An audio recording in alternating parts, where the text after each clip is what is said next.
반갑습니다. 여러분, 프로토 교수입니다. 스포츠 모든 경기를 매일 분석 및 조합 픽 공유 중에 있습니다. 영상에 공개되지 않는 정보들도 정보방에 입장하시면 확인하실 수 있으니 참여를 희망하시는 분들은 영상 하단 고정 링크를 통해서 아무 조건 없이 자유롭게 참여가 가능하니 많은 참여 부탁드리겠습니다. 첫 번째 경기는 리옹 대 릴 한번 살펴보겠습니다. 리옹은 트로아를 3대1로 잡아내면서 분위기 반전에 성공했습니다. 역시 상대의 역습이 상당히 날카로웠고 기대 득점에서도 밀렸지만 어려운 상황에서 공격진들이 결정력을 보여준 모습이 상당히 긍정적인 대목이었다고 할 수 있었습니다. 리옹의 스타일은 점유율을 높게 가져가면서 본인들이 주도하는 양상의 경기를 만드는 것이고 지난 경기에서도 이 기조는 변하지 않는 모습이었습니다. 다만 상대가 거칠게 나서는 경우 빌드업이 다소 답답해지는 등 공격력에는 전반적으로 기복이 있는 모습인데 브레스트전에서 0대0으로 무승부를 거뒀던 경기가 그 예시입니다. 릴 역시 전방과 중원에서 상당히 거칠게 나서는 편이라 리옹의 빌드업이 생각보다는 더딜 가능성도 염두에 두기는 해야 합니다. 리옹의 약점은 높은 라인이죠.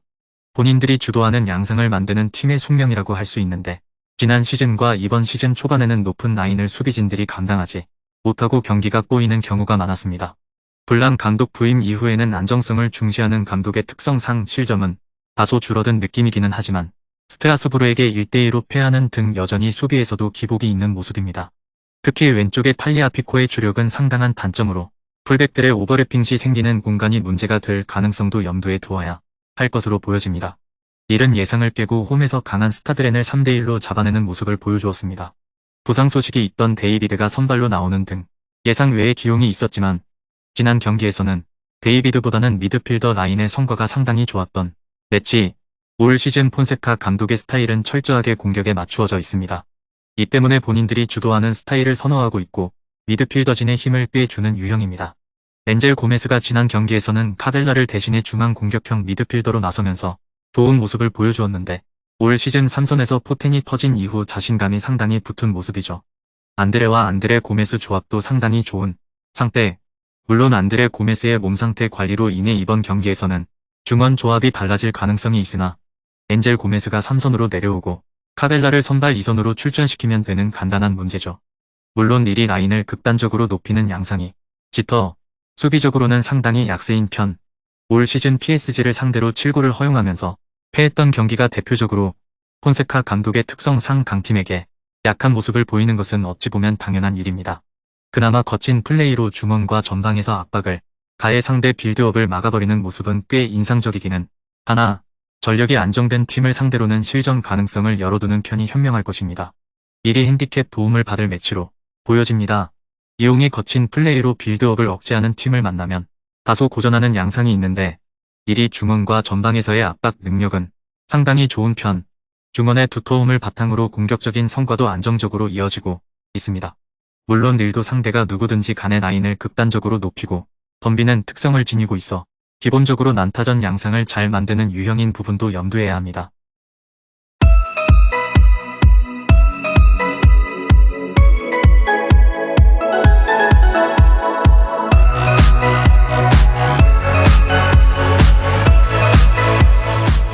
두 번째 경기는 툴루즈 대 랭스 한번 살펴보겠습니다. 툴루즈는 파리 생제르맹에게 1대2로 패배했습니다. 상대가 네이마르 등이 없었음에도 공격적으로 나서자 수비적으로 상당히 부침이 심했던 모습. 다만 랭스의 경우는 득점의 대부분이 발로건에게 치우쳐 있기 때문에 상대적으로 파리 생제르맹에 비해 수비가 어렵지는 않을 것으로 보입니다.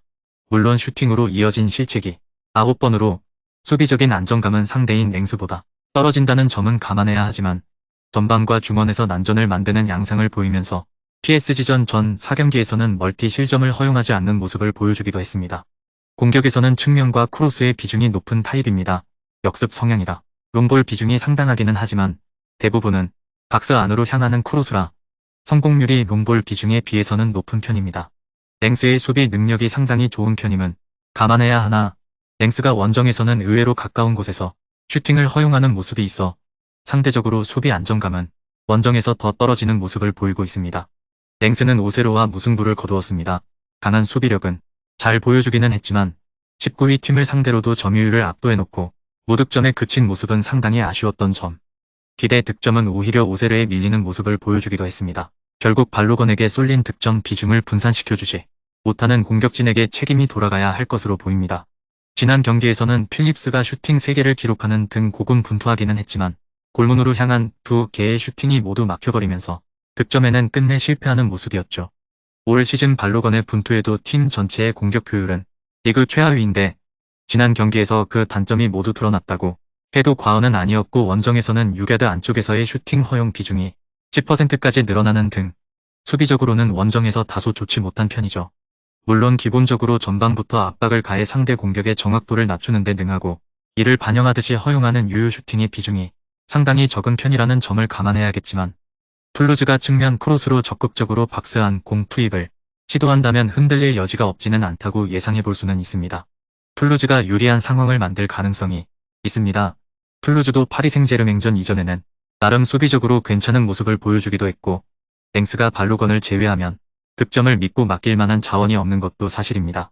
오히려 툴루즈가 크로스로 랭스의 박스 안으로 지속적인 공 투입을 시도한다면 랭스가 어느 정도는 흔들릴 여지도 있는 것이 사실입니다.